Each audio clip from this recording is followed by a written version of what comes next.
In this video, I will tell you how to generate much better AI images in ChatGPT so they actually look realistic and detailed instead of weird, broken, or full of random extra hands, legs, or strange objects sticking out of nowhere. One of the biggest mistakes people make is typing something super short like "generate my dream house" and expecting the AI to somehow perfectly understand what they have in mind.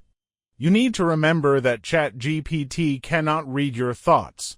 If your prompt is short and generic, the result will usually also be random and generic.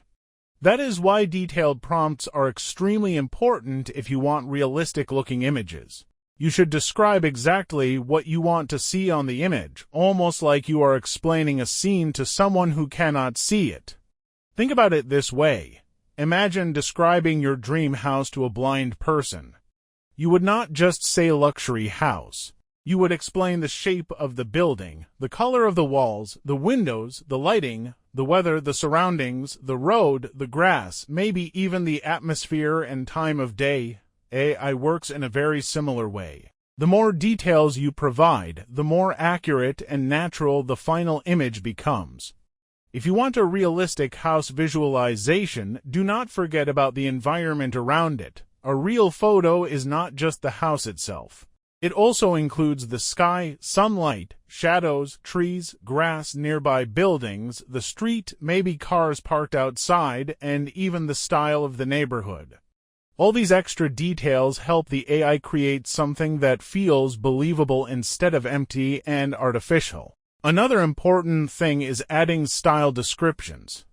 Words like ultra-realistic, cinematic lighting, photorealistic, realistic shadows, detailed textures, depth of field, and high-quality materials can make a huge difference in the final result. You should also not be afraid of writing long prompts.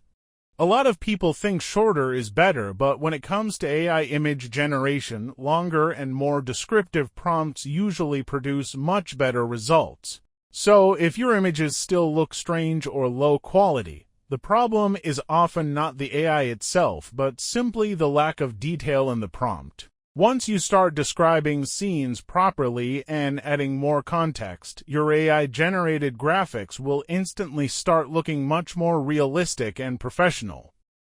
Thanks for watching. I would be very happy if you would become one of the subscribers of this channel. Check out the suggested videos and also leave a like under this video. See you soon.